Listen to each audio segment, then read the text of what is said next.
Hello, boys and girls, and welcome to another episode of Movie Goodness, where we examine life through cinema here on the KB Radio Network. I am your host, Kevin Reed, and I have a question for you.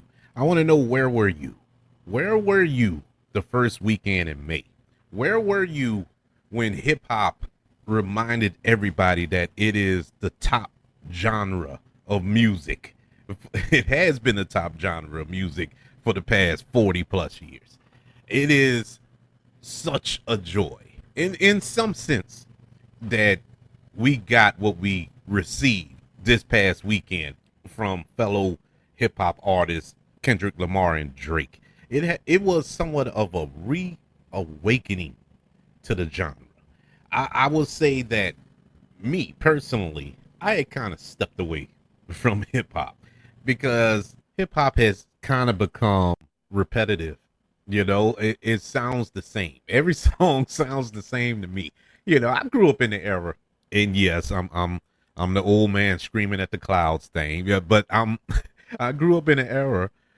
Well, first and foremost, when hip hop had just came to be back in the early '80s and throughout, when we got Cool Mo D, we got LL Cool J, Rakim and Eric B, and kind of shifting from East Coast to West Coast in the late '80s and early '90s, when we got the Snoop Dogs, the Dre's, the NWAs, and all that good stuff. And then down here, down south, we started getting Cash Money and Master P and No Limit Records and all this here. It was just, it turned global, it turned national, then global, and that's the era I grew up in. It was so many different styles and lyricists, and it was just a great time to be alive if you're a hip hop fan.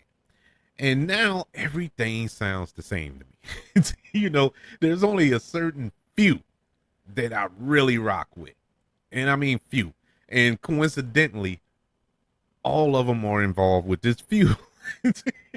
The ones that I like are currently rapping, currently putting out music that I really do listen to and enjoy, are involved in this feud, because it's not just Kendrick and Drake going at it, even though they are the ones who are swinging the biggest punches.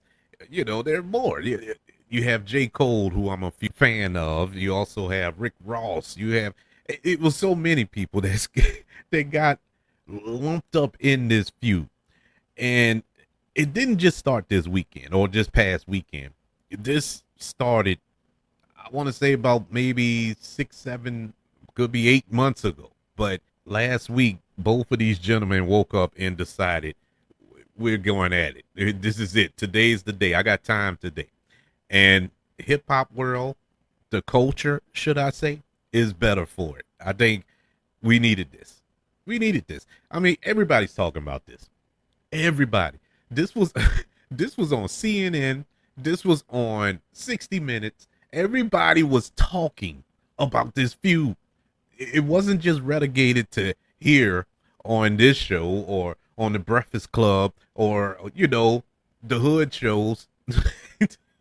And I say that lovingly. But no, this went global, man. This was a big deal. And it needed to be, because it was some big bombs dropped in this feud. I mean, bombs. So what we're going to do today, we're going to go through the entire timeline of this beef, of this battle. And then I will give my final decision on who I think won this battle, because I'm assuming it's done. I'm assuming. Now, this could change. So much so that I waited to record this episode. This is really, I mean, tight. This is the 11th hour. I'm sitting here recording recording this show. I knew immediately this past weekend I was going to do a show on this feud, but I couldn't record then because I know more probably would come out. I was anticipating maybe another track drop, just like it did over the weekend. I mean, it was fast and furious. It was one after the other after the other. I was like, good Lord, I'm not finished listening to this one. And then another one comes out. And so it was chaotic. So I gave it enough time in case something else happened throughout this week. So yeah, I really gambled with this one, but it's all good. It's all good. We got it together. After we do all this, of course, it's movie goodness. So I got to review a film, and the first film that came to mind, which coincidentally was on TV, it was on one of the channels. I think it was Stars. It was on while I was getting my notes and everything together. It was like I don't know. It was like destiny. It was like it, this is what it is. I'm like, man, I was just thinking of this movie, and it was the 2002 film which starred Eminem in his film debut, 8 Mile. I, I, I was like, man, this is awesome. And so that's the film we're going to review at the end, but we're going to go through the timeline of this feud. Now, I know a lot of people who are not into the culture, who are into hip hop, and wonder why is this being celebrated by a lot of people. Well, I shouldn't use celebrated as a adjective, but yeah, because it sounds weird when it comes out. Because so many of these rap feuds turn violent. They do turn violent. But this one I don't think it's gonna go well. That's a lie. Because something did happen violent wise, but I don't know if it was because of the feud or not. But that's neither here nor there. We'll get to that when we cover it on the timeline. But this this is a part of hip hop, rap battles, ciphers and stuff like that. This is what fuels hip hop. It's like iron sharpening iron. You have your two best, and you can, no matter who you're a fan of, even if you're not a fan of these two, it's kind of hard not to put them in the top five currently rapping. I'm not saying all time. I'm saying currently rapping.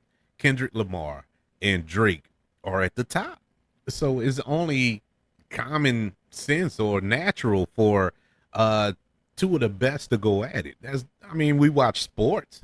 It's the same thing as watching a championship game. Two of the best teams in the league, whatever league it is, go at it in a Super Bowl, a World Series, a finals, or whatever the case may be, to see who's the best. And that's the blueprint of these rap battles and these feuds. Now they do turn, like as I said earlier, they do turn violent. We all know is well known, Notorious B.I.G. Biggie Smalls and his feud with Tupac Shakur in the late '90s, which turned violent, which turned to the point both men died.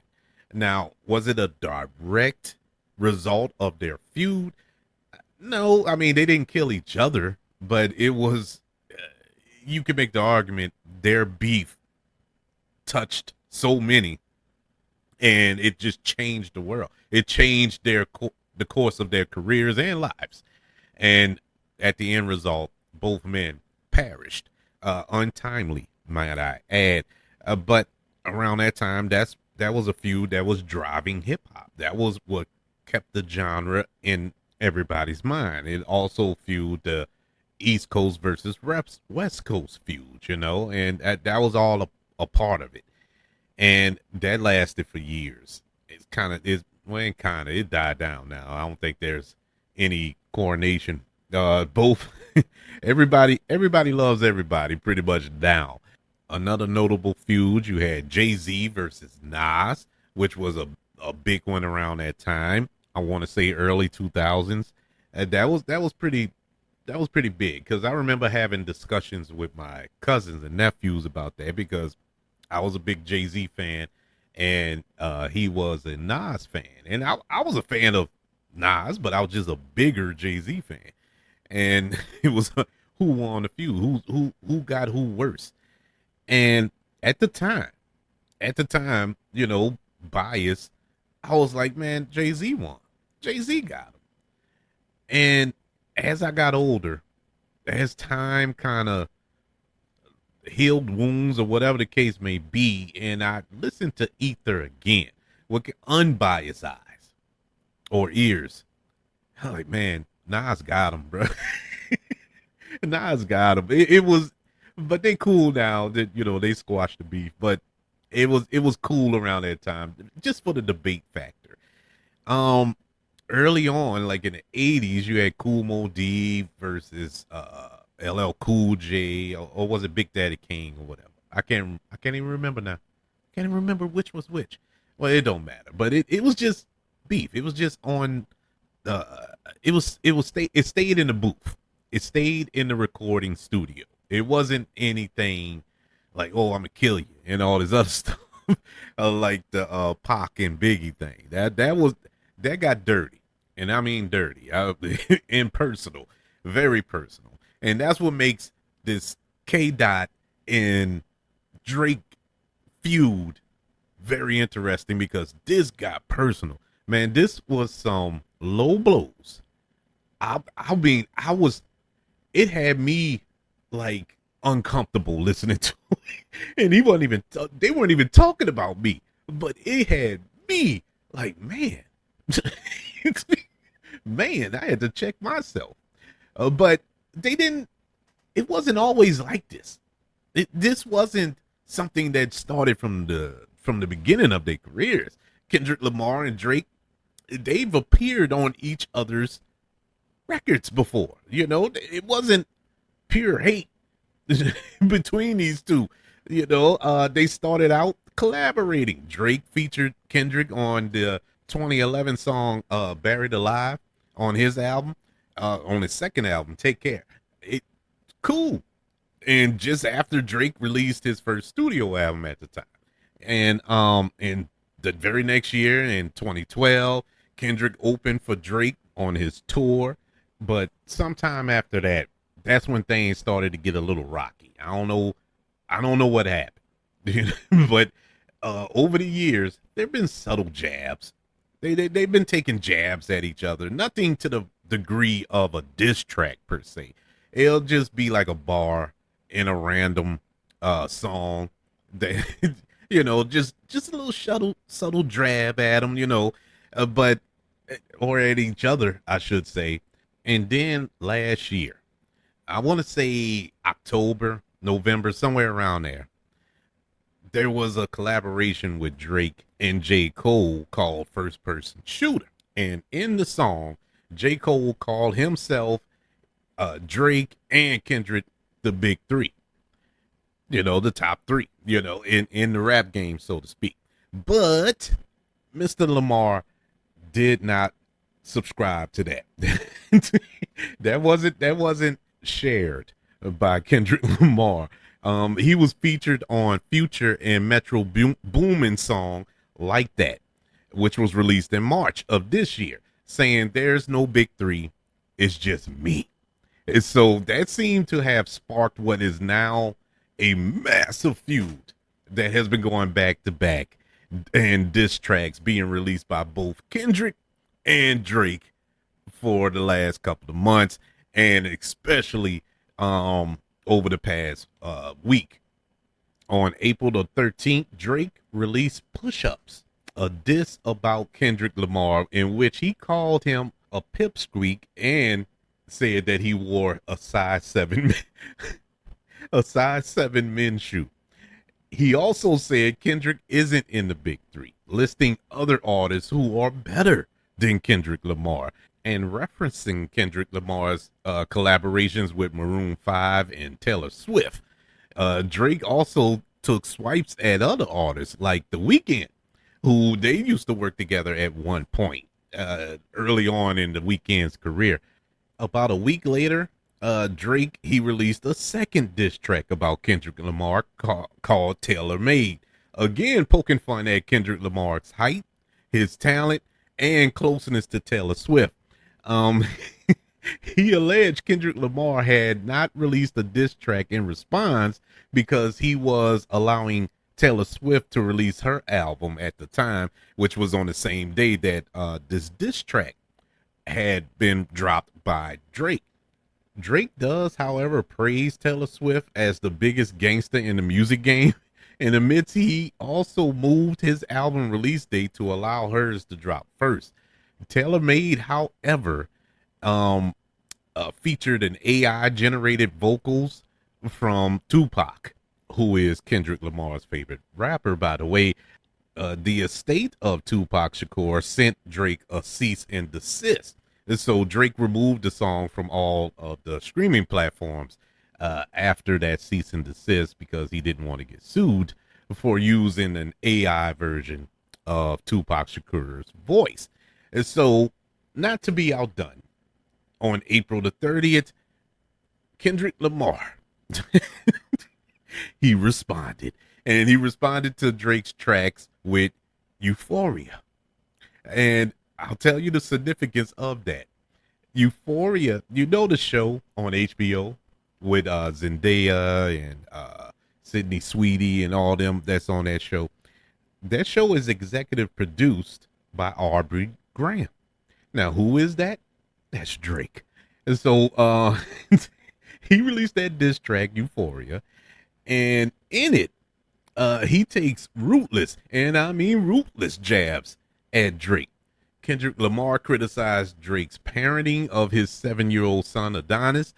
I'm not a rapper, but I'm gonna say the lyrics. I got a son to raise, but I can see you don't know nothing about that. He said he teaches his son morals, integrity, and discipline, but says Drake doesn't do that to his own son. Kendrick Lamar also took shots at Drake's crew, OVO, October's very own, and criticized Drake for being half white, which, don't get me wrong, I don't think Drake can control that, but I mean, hey, crazier things than happen.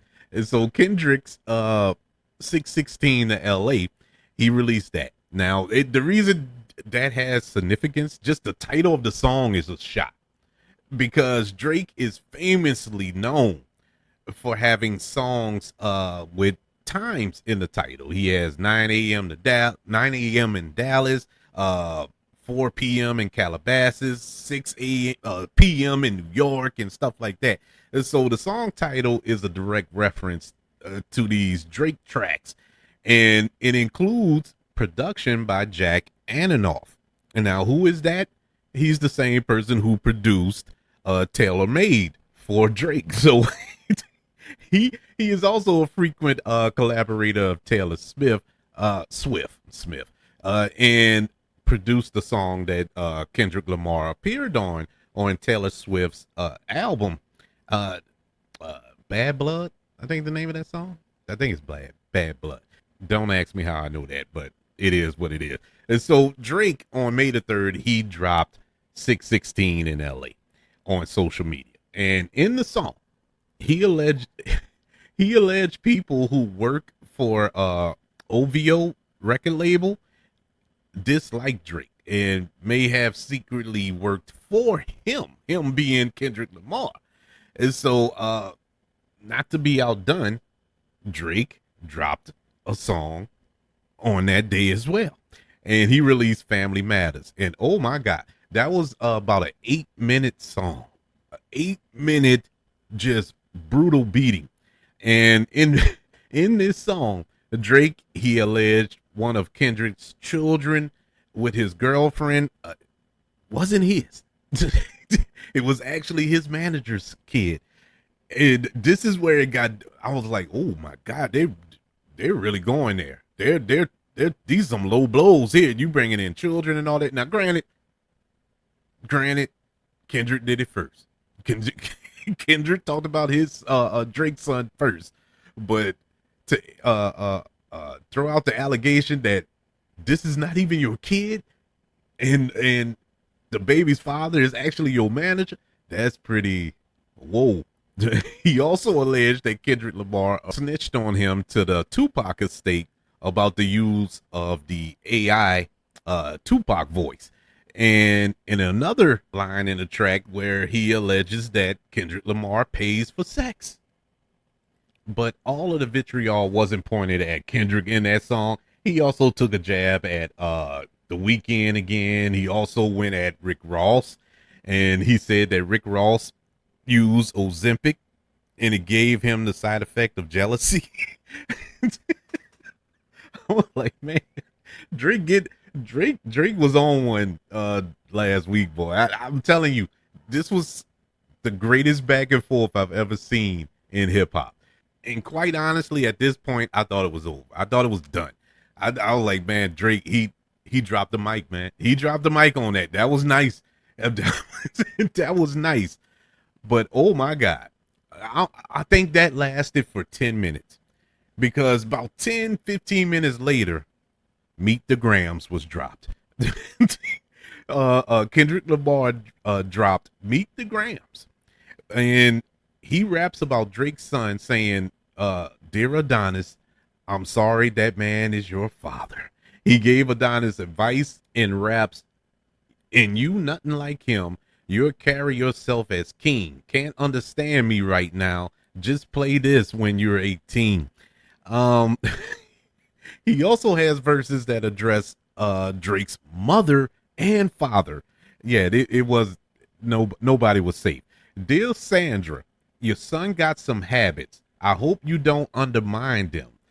Dear Dennis, you gave birth to a master manipulator. But the bombshell to come out of Meet the Grams, the biggest like gotcha moment is when Kendrick Lamar started off with the line, Dear baby girl, alleging that Drake had a daughter 11 years ago and kept her hidden from the world. Now, this isn't out of the realm of possibility because Drake also hid Adonis for a while. Y'all do remember that. It wasn't till Pusha T, when they had their beef and Pusha T put it out there that he had a son, and that forced Drake to reveal the fact that he did have a son.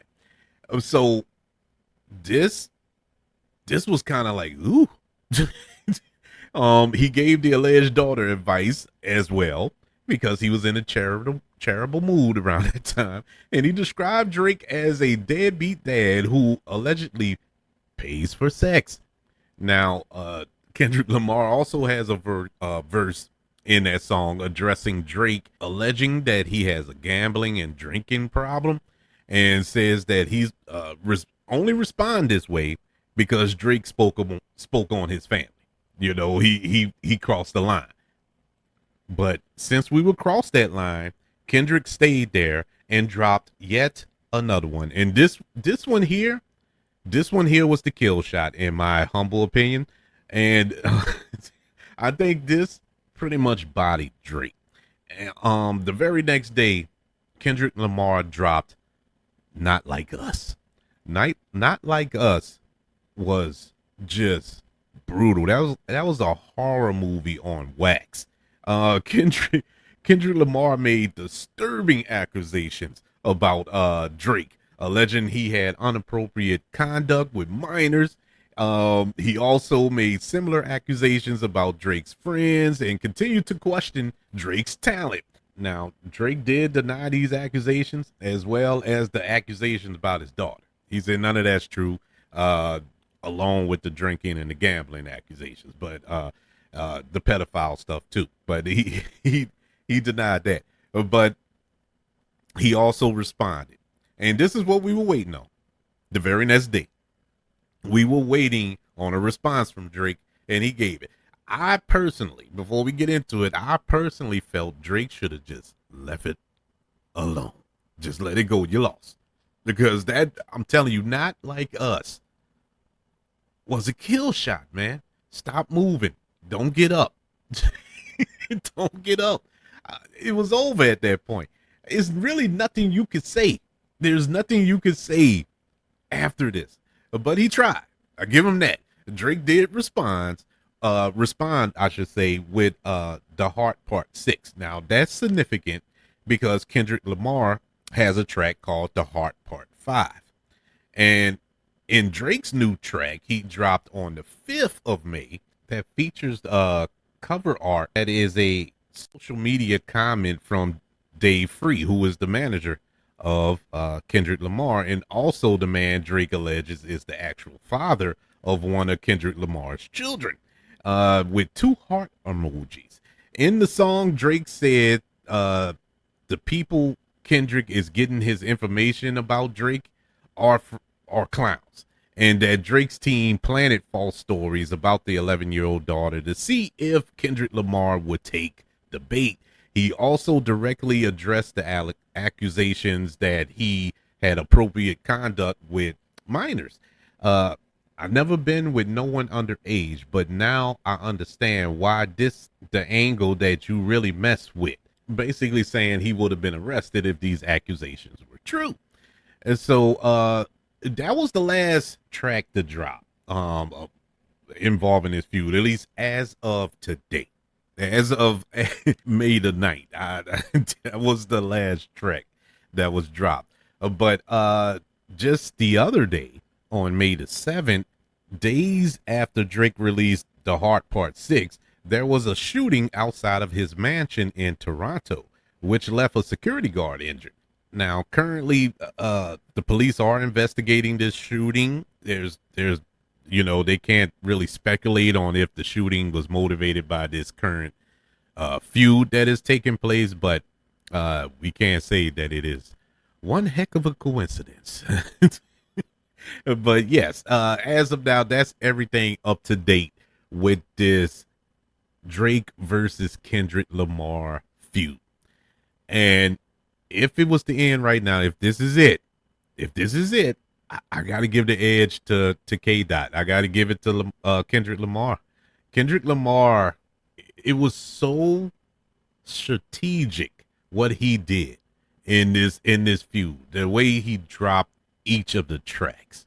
It was like watching a heavyweight fight. You start off with the jab. You jab, maybe a hook here, a hook there, and then you set him up for the uppercut. And or a body shot. And that's what he did. He hit him with the jabs, threw him out there, little stiff jabs, but it was jabs nonetheless. And then went for the body and the head.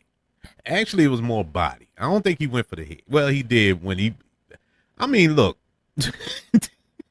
the fact that this dude, Kendrick Lamar, on Meet the Grams, that was a kill shot right there.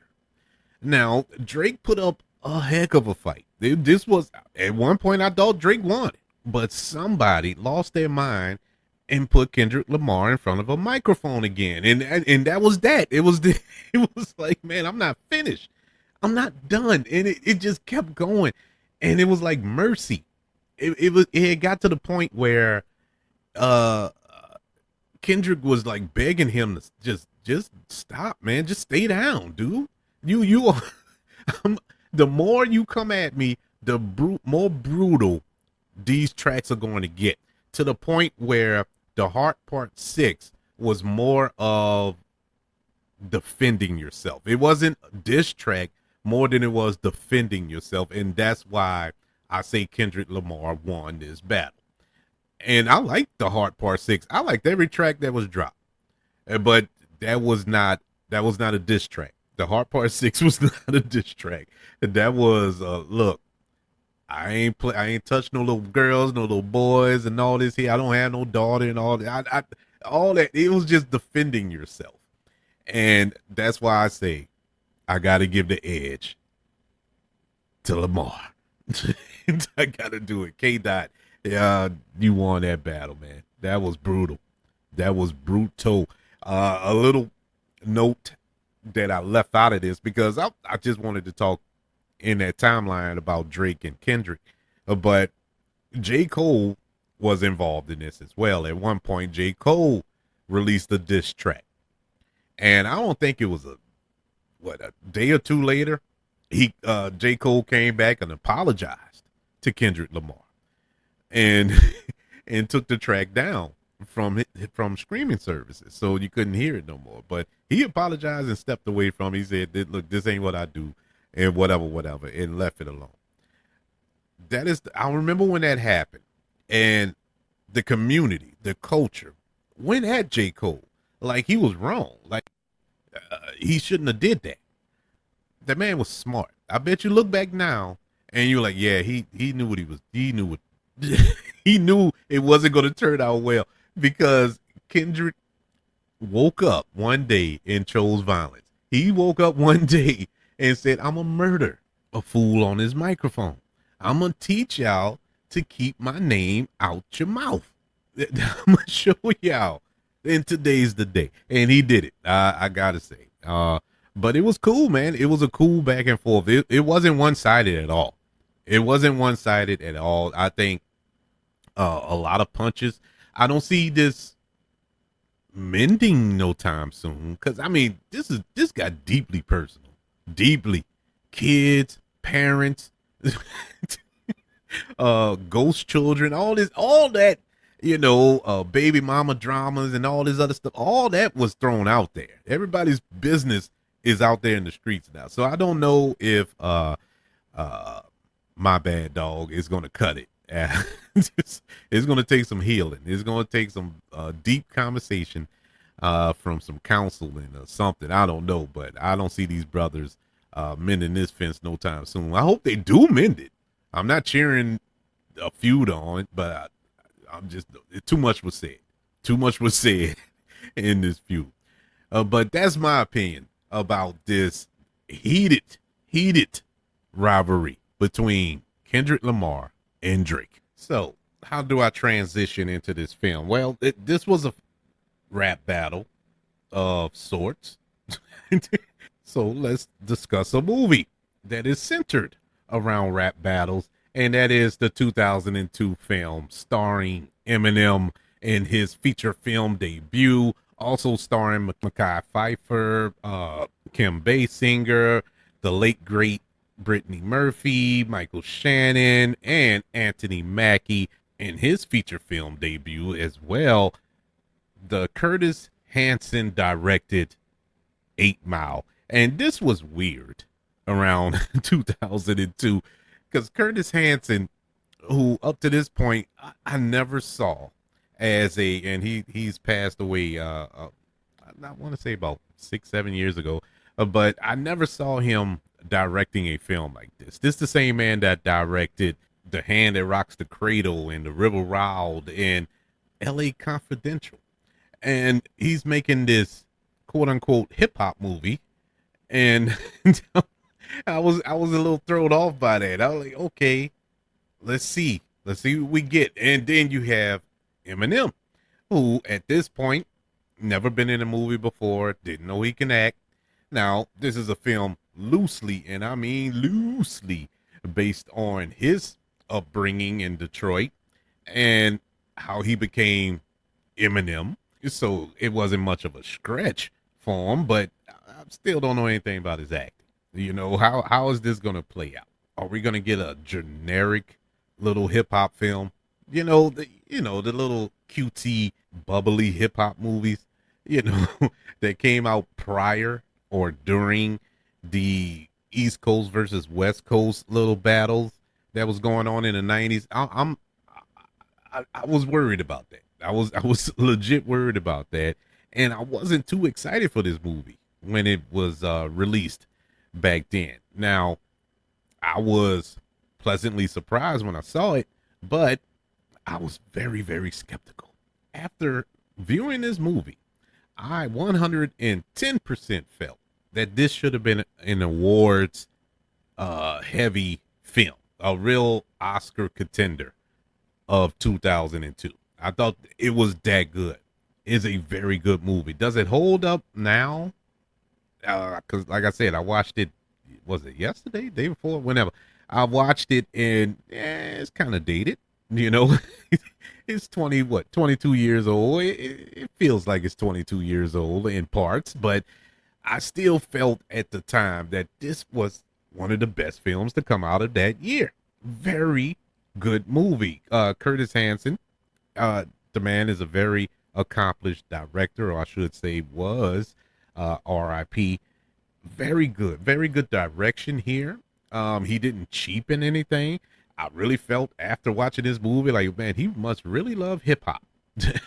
He must, because he understood the assignment, and I enjoyed it for that reason. And this is one of the reasons why, when now you see a lot of diversity, and I'm all for that. I'm 100% for that. But I also can agree that when we have a film, let's say a predominantly black film, for example, The Color Purple, right?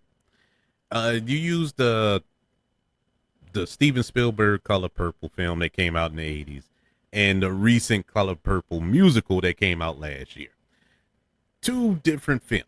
One is a musical, of course, and the other one came out in the 80s.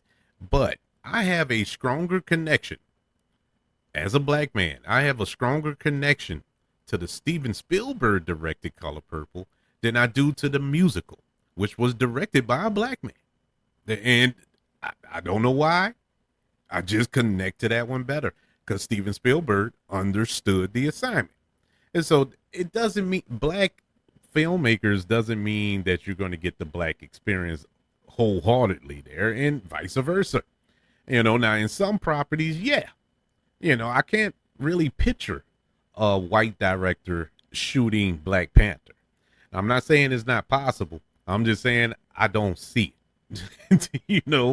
That is so African, so tied to the culture and the black community as well. I think you needed a black director for that. But it's for something like this being 8 Mile, which deals with a black dominated genre of music, and have this white gentleman be the center of it. And we know this is fact because, like I said, Eminem is basically playing himself here. And I think that helped the story a lot, especially dealing with what B Rabbit is dealing with in this film. You kind of need that connection. So it made sense. It was more of the rapping that I was concerned with. How was he going to film that? How he was going to showcase that? Beautifully done. I love L.A. Confidential, but this was probably some of Curtis Hanson's best work as a director. I loved how he filmed this movie.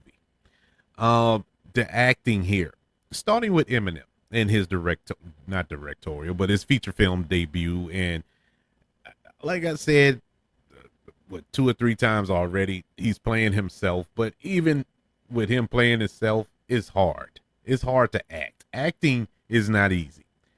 And I could tell when it came to Eminem.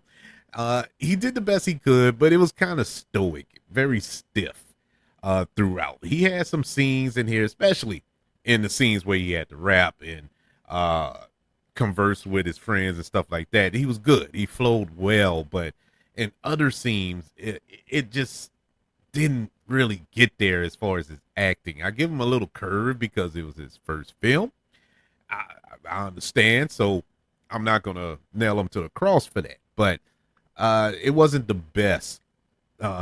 It wasn't the best, and he hasn't acted in a movie since. No, I'll take that back. He acted in a cameo in that film. Oh my God, what's the name of that movie? It was with Seth Rogen and James Franco, and he had that cameo when he came out as gay. It was the best part of that movie. I don't too much like the movie, which is why I can't even remember the name of it right now. But it was a very funny cameo. But this wasn't the greatest of things. And he was all right. He was all right. Kim Basinger, who plays his mother in this film, different role for her. She wasn't the beautiful, glamorous Kim Basinger that we all fell in love with and drool over. No, she was trailer park trash in this movie. Anthony Mackie in his feature film debut, 0504 boy, did pretty well, even though he doesn't rap once. We don't actually see him rap in this movie, even though he is the undisputed rap battle king in this film. He did a good job. I liked him in this role. The late great Brittany Murphy, she really carried this movie. She was the best quote unquote actor in this film. I loved her performance. She really gave a lot to this performance, really did. And you see throughout this film, when I was watching it the other day, I was like, man, I really miss Brittany Murphy. She never got the opportunity. She died so young. I think she died, what, about 3-4 years after this. Probably, I don't know the timeline, but it wasn't too far after this that she passed away. But you know, she had the potential of being one of the best actresses working in Hollywood. I mean, I always loved Brittany Murphy, but I did love her in this film as well. Selfishly, my favorite parts of this movie is the rap battle. It really the end, the last battle at the end when B Rabbit absolutely tears uh leaders of the free world, that the group that rabbles his group. He tears them apart. I mean, tears them apart. And it built up to this.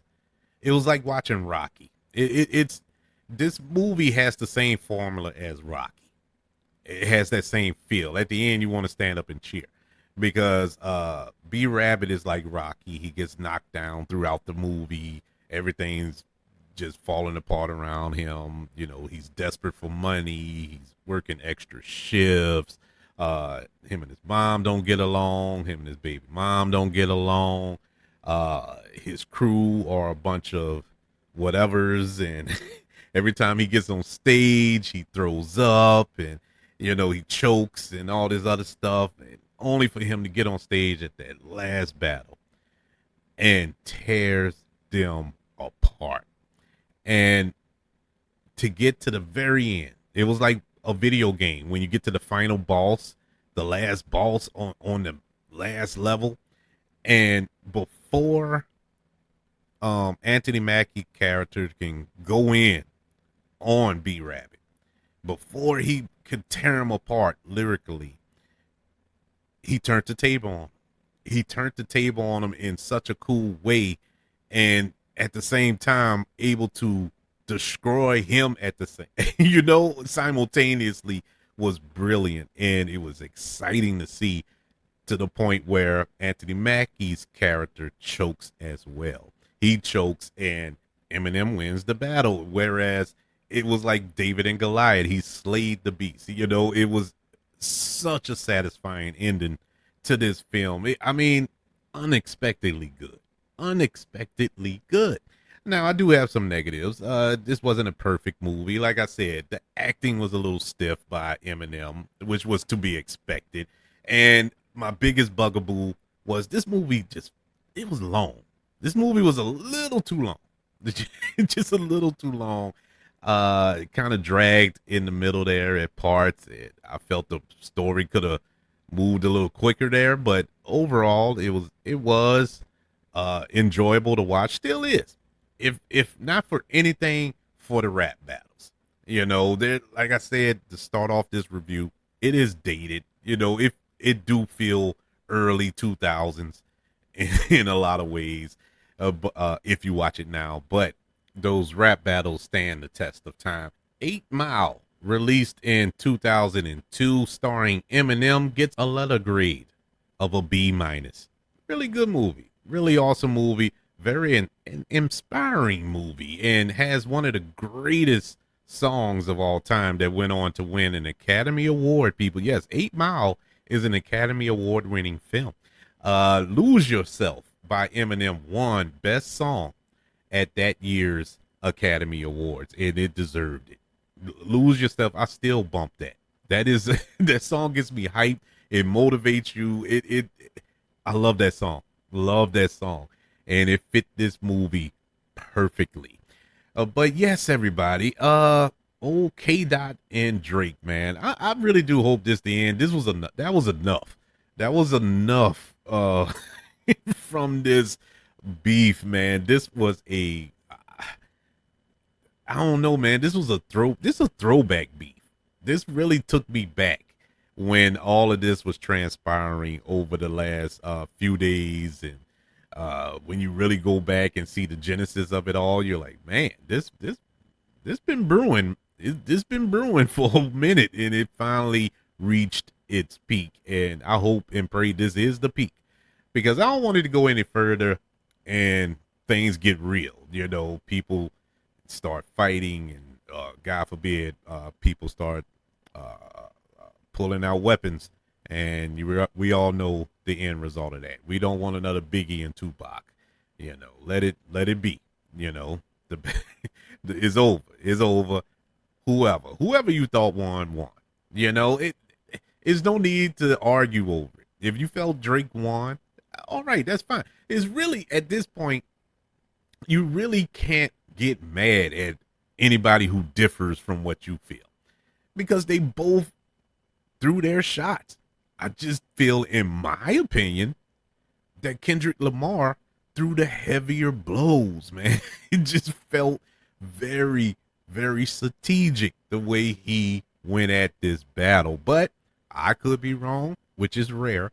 But maybe you have a different and better outlook than me. I would love to know your opinion. Who do you think won this rap battle, and do you think this is over? Email the show, kbradiopodcast@gmail.com. You can also search up the show on all social media platforms. Just search for the KB Radio Network. Over on YouTube, subscribe to the KB Radio Network channel and like this video if you don't mind. Also, ladies and gentlemen, don't forget about the 5 stars, the reviews, and sharing this show if you're listening on Apple Podcasts, Spotify, iHeartRadio, wherever you are currently listening to Movie Goodness here on the KB Radio Network. Everybody, thank you for joining me as we went through the timeline of this rap battle, feud, hissy fit, whatever, between Kendrick Lamar and Drake. Want you all to know that I love you. Continue to love everyone. And until we speak again, you all be blessed.